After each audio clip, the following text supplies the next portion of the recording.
أعوذ بالله من الشيطان الرجيم.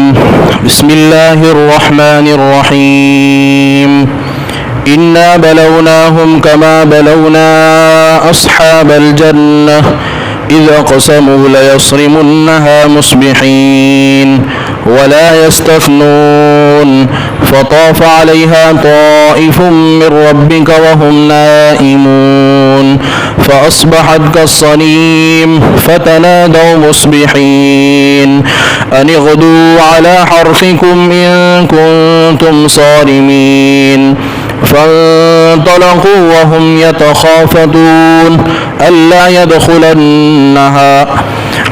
يدخلنها اليوم عليكم مسكين وغدوا على حرد قادرين فلما رأوها قالوا إنا لضالون بل نحن محرومون قال أوسطهم ألم أقل لكم لولا تسبحون قالوا سبحان ربنا إنا كنا ظالمين فأقبل بعضهم على بعض يتلاومون قالوا يا ويلنا إنا كنا طاغين عسى ربنا أن يبدلنا خيرا منها إنا إلى ربنا راغبون كذلك العذاب ولعذاب الآخرة أكبر لو كانوا يعلمون. یہ سورہ قلم کی آیت نمبر 17 سے آیت نمبر 33 تک تلاوت کی گئی. اس میں جو ہے باغ والوں کا قصہ بیان کیا گیا ہے. جیسا کہ گزشتہ تفسیر میں پورا تفصیل سے آپ کے سامنے باغ والوں کا قصہ بیان ہو چکا تھا. اس کا ترجمہ باقی تھا آیتوں کا. ہم ترجمہ کر لیتے ہیں اور اس کے بعد جو ہے باغ والوں کے قصوں کے ذریعے ہم کو کیا سبق ملا اس قصے سے وہ انشاءاللہ بتائیں گے. اللہ ہم سب کو جو ہے سن کر اس پر عمل کرنے کی توفیق عطا فرمائے. کہ ہم نے ان کو آزمایا جیسا کہ باغ والوں کو آزمایا تھا، جبکہ انہوں نے قسم کھا لی تھی کہ صبح سویرے جا کر پھلوں کو توڑ لے آئیں گے، اور انہوں نے انشاءاللہ نہیں کہا تھا. فطاف علیہا طائف من ربک وہم نائمون، اور راتوں رات جو ہے تیرے رب کی طرف سے ایک ہوا کی شکل میں ایک آگ آئی، اور جو ہے وہم نائمون درا حالے کہ وہ سو رہے تھے. فاصبحت کالصریم، اور اس باغ کا صبح کی حالت میں ایسا حال ہو گیا جیسا کہ وہاں پر پہلے کھیتی تھی ہی نہیں. فتنادوا مصبحین، اور صبح صبح جو ہے وہ ایک دوسرے کو پکارنے لگے اور پکار کر کہنے لگے کہ چلو اگر تم کو کھیتی کاٹنی ہے تو صبح سویرے چلو. اور جب وہ اٹھ کر جو چلنے لگے اور آپس میں چھپ کے باتیں کر رہے تھے اور کہہ رہے تھے کہ آج جو ہے تمہارے باغ میں کوئی مسکین اور کوئی فقیر داخل نہ ہونے پائے. ہم ترجمہ کر رہے ہیں، آپ کے سامنے پورا واقعہ ہوگا گزشتہ جو آ گیا تھا. وغدوا علی حرد قادرین، اور جو ہے ان کو اپنے بھروسے پر اتنا یقین تھا کہ وہ ضرور یہ کام کو کر لیں گے. لیکن جب انہوں نے اپنے باغ کو دیکھا تو وہ تینوں بھائی کہنے لگے کہ ہم تو جو ہے راستہ بھٹک گئے ہیں، کہیں دوسرے باغ میں آ گئے ہیں.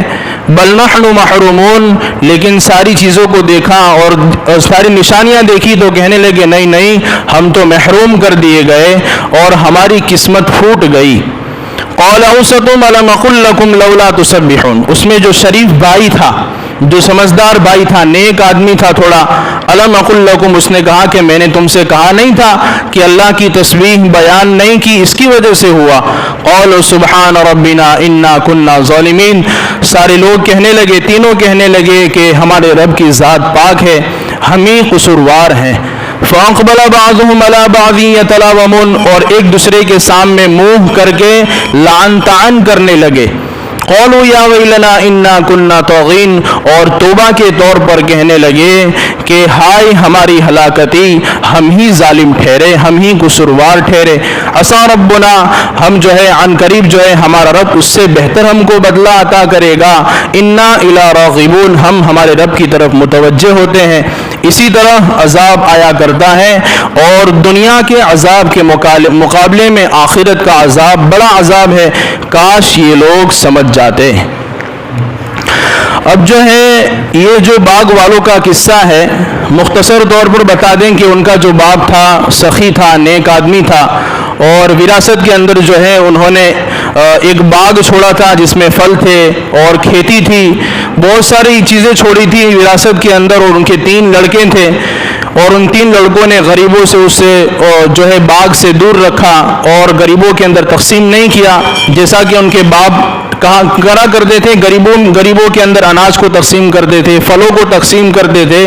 لیکن یہ جو 3 بیٹے تھے وہ کہنے لگے کہ ہمارا باپ تو پاگل تھا، ہماری بڑی تو اتنی فیملی ہے، اگر ہم غریبوں میں تقسیم کرنے لگیں گے تو ہماری فیملی کیا کھائے گی؟ تو جو ہے انہوں نے پھر ایسا کیا کہ جو ہے باغ صبح یہ ارادہ کر لیا کہ صبح جا کر جو ہے اپنی کھیتی کو صاف کر لیں گے، پھلوں کو توڑ لے آئیں گے اور کسی غریب کو وہاں پر داخل ہونے نہیں دیں گے۔ تو اس واقعے کے ذریعے ہم کو کیا سبق ملے ہیں؟ تو اس میں ہم کو سب سے پہلا سبق یہ ملا ہے کہ اللہ تبارک و تعالی یہاں بتلانا چاہتے ہیں انا بلوناہم کما بلونا اصحاب الجنہ، کہ ہم ان کو آزماتے ہیں جیسا کہ باغ والوں کو آزمایا۔ یعنی اللہ تبارک و تعالی اللہ کے نبی علیہ الصلوۃ والسلام کو یہ قصہ یاد دلا کر یہ بتلانا چاہتے ہیں کہ آپ فکر نہ کریں، ہم ان کی آزمائش لے رہے ہیں، یعنی کفار مشرکین کو ہم آزما رہے ہیں جیسا کہ ہم نے باغ والوں کو آزمایا۔ کہ کس طرح آزمایا ان کو؟ کہ ان کی کھیتی جو ہے ہری بھری تھی اور پھل بہت سارے آ چکے تھے، اور جو انہوں نے اس بات پر قسم کھا لی تھی کہ صبح جا کر جو ہے ان کھیتی کو ہم صاف کر لیں گے، ولا یستثنون، لیکن جو ہے انہوں نے انشاءاللہ نہیں کہا تھا۔ اب جو ہے اس کے ذریعے ہم کو کیا سبق ملا؟ کہ آزمائش جو ہوتی ہے وہ اللہ تبارک و تعالیٰ کی طرف سے آتی ہے۔ اب آزمائش 2 طرح کی ہوتی ہیں، یا تو جو آزمائش آتی ہے وہ عذاب کی شکل میں آتی ہے، یا پھر آزمائش آتی ہیں تو درجات کو بلند کرنے کے لیے آتی ہے۔ لیکن ہم کیسے سمجھیں گے کہ آزمائش درجات کو بلند کرنے کے لیے ہیں یا پھر عذاب کی شکل میں آئی ہیں؟ تو ہم اس کو اس طرح سمجھیں کہ ہم اللہ کے حکم کو پورا کر رہے ہیں، نبی کے طریقے پر عمل کر رہے ہیں، آخرت کے جو اعمال ہیں وہ سب کر رہے ہیں، لیکن پھر بھی اللہ ہم کو آزماتا ہے مال چھین کر۔ تو یہ اللہ تبارک و تعالیٰ کی طرف سے آزمائش ہے کہ تم کتنے اللہ تبارک و تعالیٰ کے ایمان اور یقین کے اوپر، اعمال کے اوپر کتنے جمے ہوئے ہو۔ یہ آزمائش اللہ کی طرف سے۔ لیکن ہاں اگر جو ہے ہم نعمتوں کی ناشکری کر رہے ہیں، اللہ کے حکم پر عمل نہیں کر رہے ہیں، نبی کے طریقوں پر بھی عمل نہیں کر رہے ہیں، آخرت کے جو اعمال ہیں دنیا میں کرنے کے جو کہا گیا ہے ویسا ہم نہیں کر رہے ہیں، اور اگر پھر اللہ تبارک و تعالیٰ نعمت کو چھین لیتے ہیں، مال کو چھین لیتے ہیں، کوئی اچھی نعمت دی اس کو چھین لیتے ہیں، تو سمجھ لو یہ اللہ تبارک و تعالیٰ کی طرف سے پکڑ آئی ہے۔ ہم کو جھنجھوڑا جا رہا ہے، ہم کو متوجہ کیا جا رہا ہے کہ مرنے سے پہلے متوجہ ہو جاؤ کہ ہم نے تم کو جو نعمت دی تھی اس پر تم نے شکر گزاری نہیں کی، اللہ کی جو ہے شکر ادا نہیں کیا، ہم نے جو ہے اس بنا پر یہ نعمت چھین لی۔ تو اللہ تبارک و تعالیٰ نے اسی طرح جو ہے یہاں پر باغ والوں کو آزمایا کہ انہوں نے جو ہے نعمت پر شکر گزاری نہیں کی اور غریبوں کو اس سے دور رکھا، غریبوں کے اندر اناج کو تقسیم نہیں کیا جیسے ان کے باپ کرا کرتے تھے۔ تو اللہ نے کیا کیا؟ راتوں رات جو ہے اس کھیتی کے اوپر ایک ایسی آگ آئی، ایک ایسی ہوا آئی، ایک ایسا اللہ کا عذاب آیا کہ راتوں رات جو ہے پھل بھی ختم ہو گئے، کھیتی بھی ختم ہو گئی، اور ایک ایسی ختم ہو گئی کہ وہاں پر فَأَصْبَحَتْ كَالصَّرِيمِ، جیسا کہ وہاں کھیتی تھی ہی نہیں، ان کو پتہ ہی نہیں چلا کہ راتوں رات کیا ہوا، اور وہ تو جو ہے اپنے خواب غفلت میں مست تھے۔ ایک تو یہ سبق ملا، اور دوسرا سبق یہ ملا کہ ان لوگوں نے جو ہے اپنے ابا کے نقش قدم پر نہیں چلے۔ ان کے ابا کا عمل کیا تھا؟ ان کے ابا کا نیک آدمی تھے، سخی آدمی تھے، وہ غریبوں کے اناج کو تقسیم کرتے تھے، پھلوں کو تقسیم کرتے تھے، بہت سارے غریب جو ہیں ان کے اناجوں کے اوپر چلتے تھے۔ لیکن باپوں نے جو ہے اور جو لڑکوں نے جو ہے اپنے باپ کے نقش قدم سے ہٹ کر یہ عمل کیا۔ تو اس کے ذریعے ہم کو یہ سبق ملا کہ اگر ہمارے کوئی باپ ہیں، اگر ان کا انتقال ہو، ان کے اندر کوئی اچھی صفت تھی، سخاوت تھی، نیک دینداری تھی، تو اسی دینداری کو جو ہے اولاد کو چاہیے کہ آگے چلائیں۔ سخاوت تھی، لوگوں کے اندر مال کو تقسیم کرتے تھے، غریبوں کے اندر اناج کو بانٹتے تھے، تو اولاد کو بھی چاہیے کہ اپنے باپ کے نقش قدم پر چلتے ہوئے ان کی اس نیکی کو آگے جاری رکھا جائے۔ اس کے ذریعے ہم کو یہ سبق ملتا ہے۔ اور دوسرا کیا سبق ہے؟ وَلَا يَسْتَثْنُونَ، انہوں نے انشاءاللہ نہیں کہا۔ اب یہ انشاءاللہ کیوں کہا جاتا ہے؟ انشاءاللہ اس لیے کہا جاتا ہے، انشاءاللہ کا مطلب ہوتا ہے کہ اگر اللہ چاہے گا تو، اگر اللہ چاہے تو۔ انشاءاللہ اس لیے کہا جاتا ہے کہ آئندہ کوئی مجھے عمل کرنا ہے، آئندہ کوئی مجھے کام کرنا ہے، تو اس کے اوپر انشاءاللہ کہنا ضروری ہے۔ یہ ہماری تعلیم ہے اسلام کی۔ کیوں؟ انشاءاللہ کا مطلب کیا آتا ہے کہ اگر اللہ چاہے تو، یعنی میں آئندہ جو کام کرنے والا ہوں یہ میری اپنی طاقت کا کوئی کمال نہیں ہے، یہ میری اپنی طاقت کی وجہ سے نہیں ہوگا، اللہ چاہے گا تو میں کل کام کر سکوں گا، اگر اللہ نہیں چاہے گا تو میں یہ کل کام نہیں کر سکتا۔ تو انشاءاللہ ہم اسی لیے کہتے ہیں کہ آئندہ جو کام آ رہا ہے یہ میری اپنی قدرت کی وجہ سے نہیں، یہ میری اپنی طاقت کی وجہ سے نہیں، بلکہ اللہ چاہے گا تو میں یہ کام کروں گا۔ اگر اللہ کی چاہت اس میں نہیں ہوگی تو ساری دنیا والے مل کر اگر اس کام پر مجھے مجبور کرنا چاہیں گے تو بھی میں نہیں کر سکتا۔ اسی لیے انشاءاللہ کہا جاتا ہے۔ تو ہر اچھے عمل کے اندر جو آئندہ کرنے والا ہو تو اس کے اوپر انشاءاللہ ہم ضرور کہیں۔ پھر آگے جو ہے اور ہم کو کیا سبق ملا؟ انغدوا علی حرثکم ان کنتم صارمین فتنادوا مصبحین فانطلقوا وهم یتخافتون الا يدخلنها اليوم علیکم مسکین وغدوا علی حرد قادرین۔ اب آگے ہم کو اس واقعے کے اندر ایک سبق یہ بھی ملتا ہے کہ ان کو اس بات پر پورا بھروسہ تھا کہ ہم صبح میں جا کر پھل کو توڑ لے آئیں گے۔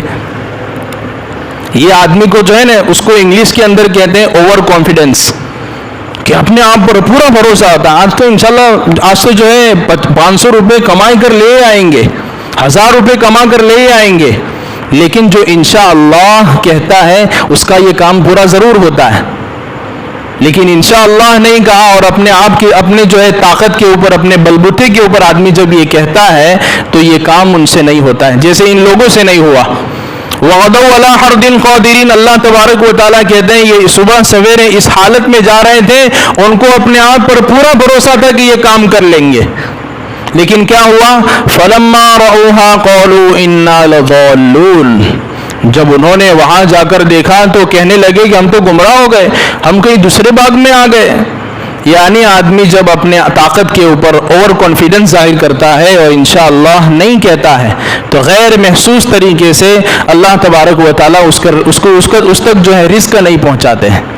اسی لیے ہم اپنی طاقت پر بھروسہ بھی کریں اور ساتھ میں اللہ کی مشیت کو بھی لاحق کر دے، اللہ کی مشیت کو بھی جوڑ دے کہ اگر اللہ چاہے گا تو میں یہ کام ضرور کر سکتا ہوں، اور اگر اللہ نہیں چاہے گا تو ساری دنیا والے مل کر یہ کام کرانا چاہیں تو بھی نہیں کر سکتا۔ بل نحن محرومون، اور کیا کہنے لگے؟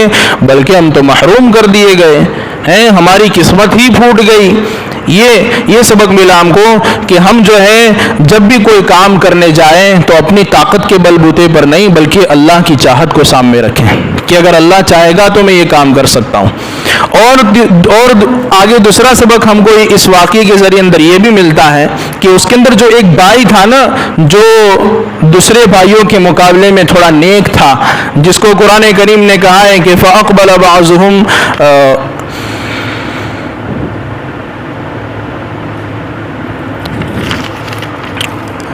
اس کا ذکر کرتے ہوئے قرآن نے کہا ہے کہ قَالَ أَوْسَطُهُمْ أَلَمْ أَقُلْ لَكُمْ، کہ جو اس میں درمیانی بھائی تھا، دوسرا جو آدمی تھا تھوڑا نیک طبیعت کا آدمی تھا، اس نے پہلے بھی بھائیوں کو سمجھایا تھا کہ تم یہ مت کرو، اپنے ابا کے نقش قدم پر چلو، غریبوں کے اندر مال کو تقسیم کرو، لیکن وہ جو ہے اس کی بات نہیں مانی گئی۔ تو اللہ تبارک و تعالیٰ یہاں بتلانا چاہتے ہیں کہ اگر تم کسی کو جو ہے برائی سے روکتے ہو تو سب سے پہلے برائی سے خود رکو، سب سے پہلے برائی سے خود رکو۔ اللہ تبارک و تعالیٰ نے اس بھائی کو بھی عذاب میں داخل کر دیا، اس کو بھی اسی کے اندر لے لیا۔ کیوں؟ اس نے برائی سے روکا تو صحیح لیکن ان بھائیوں کا برائی کے اندر ساتھ دیا۔ ہونا تو یہ چاہیے تھا کہ برائی سے روکتا بھی اور اس برائی سے دور ہو جاتا، اس ٹیم سے دور ہو جاتا، ان دونوں بھائیوں سے دور ہو جاتا کہ میں اس میں شریک نہیں ہو سکتا، تم کو کرنا ہو تو کرو لیکن میں اس میں شریک نہیں ہوں گا۔ لیکن وہ بھائی جو ہے برائی سے اس نے روکا بھی لیکن ساتھ میں شریک بھی ہو گیا، تو عذاب کی گرفت میں وہ بھی آ گیا۔ تو اسی لیے برائی کو ہم روکے بھی اور خود بھی سب سے پہلے روکے بھی۔ اور دوسرا سبق جو ہے اس کے اندر ہم کو یہ ملا ہے اس واقعے کے اندر کہ اللہ تبارک و تعالیٰ جو ہے اس واقعے کے اندر آگے یہ بھی بتلانا چاہتے ہیں کہ جب ان لوگوں نے ان کو پتہ چلا کہ ہم محروم کر دیے گئے کھیتی سے اور پھلوں سے، کہ غریبوں کے اندر ہم اس کو تقسیم نہیں کیا، ان کو کس بات کا ڈر تھا کہ اگر ہم تقسیم کریں گے تو جو ہے ہمارا مال کم ہو جائے گا، ہماری فیملی بڑی ہے تو ہم کیا کھائیں گے کیا پئیں گے۔ تو اس کے ذریعے اللہ تبارک و تعالیٰ ہم کو یہ بھی بتلانا چاہتے ہیں کہ مال کو غریبوں میں تقسیم کرنا، صدقہ نکالنا، یہ مال کے اندر کمی نہیں لاتا ہے، اس کے ذریعے مال میں کمی نہیں ہوتی۔ بظاہر تو کمی دکھائی دے رہی ہے لیکن اللہ کے نبی علیہ الصلوۃ والسلام کی حدیثوں کو اگر ہم دیکھتے ہیں تو اللہ کے نبی علیہ الصلوۃ والسلام کی حدیث اور اللہ کے نبی کی تعلیم یہ بتاتی ہے کہ مال کو اللہ کے راہ میں خرچ کرنے سے مال کم نہیں ہوتا ہے، بلکہ اس مال کے اندر اللہ برکت دے دیتے ہیں، مال کے اندر اضافہ نہیں، مال کے اندر برکت ہو جاتی ہے۔ 100 روپے کے اندر سے ہم 50 روپے خرچ کریں گے تو 50 کم ہو گئے اور 50 رہ گئے، بظاہر تو ایسا دکھ رہا ہے لیکن اس 50 کے اندر اللہ تبارک و تعالی ہمارے ایسے سارے کام پورے کر دے گا جو 500 میں بھی نہیں ہو سکتے۔ ہاں تو یہ اللہ تبارک و تعالیٰ نے برکت دے دی 50 روپے کے اندر۔ وہ کس وجہ سے؟ وہ جو 50 روپے ہم نے اللہ کی راہ میں خرچ کیے تھے نا، اللہ تبارک و تعالیٰ کو راضی کرنے کے لیے صدقہ کیا تھا، تو اسی طرح جو ہے ہم سمجھیں کہ اللہ تبارک و تعالیٰ کی راہ میں جو ہے خرچ کرنے سے مال کم نہیں ہوتا ہے بلکہ اس مال کے اندر اللہ برکت ڈال دیتے ہیں۔ تو یہ سبق ملا۔ اور دوسرا سبق جو ہے ہم کو اس واقعے کے ذریعے یہ بھی ملا کہ آگے جب جو ہے ان لوگوں کو پتہ چل گیا کہ ہم محروم کر دیے گئے تو کیا کہنے لگے؟ قالوا سبحان ربنا انا كنا ظالمین، کہنے لگے کہ ہمارا رب جو ہے، ہمارے رب کی ذات پاک ہے، ہم ہی قصوروار ٹھہرے۔ فاقبل بعضهم على بعض يتلاومون، ایک دوسرے کے سامنے دیکھ کر جو ہے لعن طعن کرنے لگے۔ کیا کرنے لگے؟ لعن طعن کرنے لگے، یہ تیری وجہ سے ہوا ہے، یہ تیری وجہ سے ہوا ہے۔ یہ جنرلی پوری دنیا کے اندر یہ بات ہوتی ہے کہ جہاں بھی جو ہے کوئی ٹرسٹ ہو، کوئی کمیٹی ہو، کوئی جماعت ہو اور سنگٹھن مل کر کوئی کام کرتا ہے اور اگر اس کام کا نتیجہ صحیح نکلتا ہے تو ہر ایک آدمی جو ہے اپنے سر پر صحرا باندھ دیتا ہے۔ اگر اچھا نتیجہ نکلتا ہے وہ کیا کہتا ہے؟ یہ میرے رائے دی دین تو ہی ہوا بھائی، ورنہ نہیں ہوتا، یہ میں نے کام کیا نے تو ہی ہوا۔ اور اگر اس فیصلے کا نتیجہ برا نکلا، غلط نکلا، نتیجہ غلط نکلا اور کوئی بری چیز ہو گئی تو کہا یہ تیری وجہ سے ہوا ہے، یہ تو نے کیا ہے، وہ اس کو یہ کہے گا، وہ اس کو یہ کہے گا۔ تو اسی طرح جو ہے نا یہ بھائی آپس میں یہ ساری چیزیں کہنے لگے۔ یہ بڑا بھائی جو ہے چھوٹے بھائی کو کہنے لگا کہ تو نے یہ رائے دی تھی اسی وجہ سے ہوا، وہ دوسرا بھائی پہلے بھائی کو کہنے لگا کہ نہیں تو نے کہا تھا اس لیے ہوا۔ تو اس طرح جو ہے ہم ایسی چیزوں کو اختیار نہ کریں بلکہ اگر غلطی ہوئی ہے تو آپس میں جو ہے معافی شافی کے ذریعے سے اس کو ختم کریں، اور غلطی ہوئی ہے تو اس کا اعتراف کر لیں کہ یہ غلطی ہم سے ہوئی ہے۔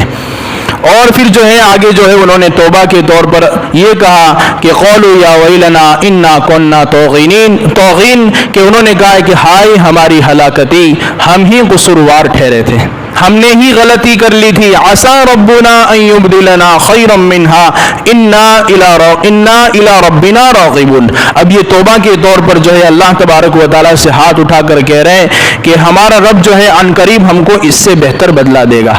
کیا دے گا؟ اللہ تبارک و تعالیٰ ہم کو اس سے بہتر بدلہ دے گا۔ انا الى ربنا راغبون، ہم جو ہے اللہ تبارک و تعالیٰ کی طرف، ہمارے رب کی طرف رجوع کرتے ہیں، یعنی توبہ کرتے ہیں کہ ہم نے غلطی کی ہے، ہم سے بہت بڑی غلط ہوئی ہے، ہم توبہ کرتے ہیں۔ یہ بہت بہترین عمل ہے کہ یعنی آدمی کو اپنی غلطی کے بعد اللہ سے توبہ کرنا۔ اس کو حدیث پاک میں یوں کہا گیا، کل بنی آدم خطاؤن وخیر الخطائین التوابون، کہ ہر انسان، ہر بنی آدم خطا کار ہے، اس سے غلطی ہوتی ہے۔ انسان کے اندر اللہ نے خیر اور شر دونوں چیزیں رکھ دی ہے، اچھے کام کرنے کی صلاحیت بھی ہے اور اس سے برا کام بھی ہو سکتا ہے، فرشتہ تو ہے نہیں کہ غلطی نہ ہو۔ تو کل بنی آدم خطاؤن، ہر بنی آدم خطا کار ہے، لیکن اللہ کے نبی علیہ الصلوۃ والسلام آگے کیا ارشاد فرماتے ہیں کہ بہترین خطا کار وہ ہے جو غلطی کے بعد فوراً توبہ کر لے وے، اللہ سے معافی مانگ لے وے۔ جو انہوں نے کیا، یہ مسلمان تھے، بظاہر نیک باپ کی اولاد تھی، تو انہوں نے جو ہے اللہ سے توبہ کر لی، اور کوئی روایت ایسی ملتی نہیں ہے کہ جو ہے ان کا باغ جو ہے اجاڑ دیا گیا اللہ تبارک و تعالیٰ کی طرف سے اور ان کو کوئی نیا باغ دے دیا گیا ہو، لیکن ایک روایت ملتی ہے عبداللہ بن مسعود رضی اللہ تعالیٰ عنہ کی، وہ فرماتے ہیں کہ جو ہے جب انہوں نے اللہ تبارک و تعالیٰ سے توبہ کر لی تو اللہ تبارک و تعالیٰ نے ان کو بہترین باغ عطا فرمایا اور اس میں بہت سارے پھل عطا فرمائے جس کے ذریعے وہ آگے فائدہ اٹھاتے رہے۔ کذالک العذاب والعذاب الآخرۃ اکبر۔ اب اللہ تبارک و تعالیٰ اصل پوائنٹ پر آتے ہیں کہ اسی طرح ہمارا عذاب ہوتا ہے، یعنی جب نعمت کی ناشکری ہوتی ہے اور نعمت کے اوپر جو ہے ناشکری آدمی کرنے لگتا ہے تو اسی طرح ہم عذاب دیتے ہیں بندوں کو۔ تو کفار مشرکین کو بتلایا جا رہا ہے کہ کہیں ایسا نہ ہو کہ تم جو ہے مسلمانوں کو شکست دینے جا رہے ہو اور خود شکست کھا کر آ جاؤ، کیونکہ ہم نے مسلمانوں کے ساتھ جو ہے ہماری مدد کو شامل حال کر دیا ہے۔ وَلَا عَذَابُ الْآخِرَةِ اکبر، یہ تو دنیا کا چھوٹا سا عذاب تھا، ان کو ان کے پاس سے جو مال چھین لیا ہم نے، ساری کھیتی کو اجاڑ دیا، پھلوں کو اجاڑ دیا، صبح میں جا کر دیکھتے ہیں کہ کھیتی کے اندر تو کچھ نہیں ہے۔ تو اللہ تبارک و تعالیٰ یہاں بتلانا چاہتے ہیں کہ یہ عذاب تو چھوٹا عذاب ہے، لیکن آخرت کا عذاب اکبر، بہت بڑا عذاب ہوگا۔ بہرحال انہوں نے توبہ کر لی اللہ تبارک و تعالیٰ سے، لیکن کفار مشرکین کو یہ کہا جا رہا ہے کہ ولا عذاب الآخرت اکبر، کہ اگر تم جو ہے اپنی جو ہے چودراہٹ سے اور اپنی جو ہے اللہ تبارک و تعالیٰ کی نافرمانی سے باز نہیں آئے، اللہ کے نبی علیہ الصلوۃ والسلام کو تکلیف دینے سے باز نہیں آئے، تو دنیا کے اندر تم کو عذاب دیا جائے گا، لیکن آخرت میں تمہارے لیے بہت بڑا عذاب ہے۔ اسی لیے جو ہے نا آدمی پر دنیا کے اندر چھوٹی سی مشکل آ جاتی ہے نا تو آدمی سمجھتا ہے کہ بہت بڑی مصیبت آ گئی، لیکن وہ مصیبت اللہ کے نزدیک بہت چھوٹی ہے۔ آخرت میں جو مصیبت آئے گی، آخرت میں جو اللہ تبارک و تعالیٰ کی طرف سے پکڑ آئے گی، وہ تو جو ہے اس سے بڑی پکڑ ہوگی۔ لو کانوا یعلمون، کاش کہ یہ لوگ سمجھ جاتے، کاش کہ یہ لوگ سمجھ جاتے، یعنی کہ اگر ان کو پتہ چلتا کہ آخرت کا عذاب کیا ہوتا ہے، آخرت کے اندر جو آگ اللہ نے تیار کر کے رکھی ہیں وہ کیسی ہوتی ہیں، تو یہ کام نہ کرتے۔ کون سا کام نہ کرتے؟ اللہ کے نبی کو تکلیف نہ پہنچاتے، اللہ کے نبی علیہ الصلوۃ والسلام پر طعن و تشنیع نہ کرتے، ان کو جو ہے نعوذ باللہ جھوٹا اور مجنون اور پاگل نہ کہتے جیسا کہ پہلے ذکر کیا گیا۔ تو یہ سارے اعمال وہ اس لیے کر رہے ہیں کہ ان کو آخرت کے عذاب کا یقین نہیں ہے۔ اسی لیے آدمی کو جب آخرت کے عذاب کا یقین ہو جاتا ہے اور اللہ تبارک و تعالیٰ کو جو ہے اپنے سامنے حاضر ناظر مانتا ہے، جنت جہنم کو اپنے سامنے رکھتا ہے، تو پھر وہ جو ہے اللہ کی نافرمانی سے اپنے آپ کو دور رکھتا ہے اور اس بات سے ڈرتا ہے کہ کل قیامت کے دن مجھے اللہ کے سامنے اپنی زندگی کا حساب دینا ہے، تو میں اللہ کی نافرمانی کیوں کروں؟ میں اللہ تبارک و تعالیٰ کی حکم کو کیوں توڑوں؟ تو ہمارے سامنے بھی جو ہے آخرت رہے، اور آخرت کے اندر جو اللہ کے نبی نے عذاب بتائے ہیں، جہنم کے جو عذاب بتائے ہیں، قبر کے اندر جو عذاب بتائے ہیں، وہ اگر ہمارے سامنے رہیں گے تو اللہ کی نافرمانی سے ہم خود بھی بچیں گے اور دوسروں کو بھی بچاتے رہیں گے۔ اللہ تبارک و تعالیٰ ہم سب کو جو ہے نیک اعمال کی توفیق نصیب فرمائے اور برے اعمال سے ہماری حفاظت فرمائے، اور ان باغ والوں کے قصے سے جو ہم کو بہت سارے سبق سیکھنے کے ملے اس پر ہم سب کو عمل کرنے کی توفیق عطا فرمائے۔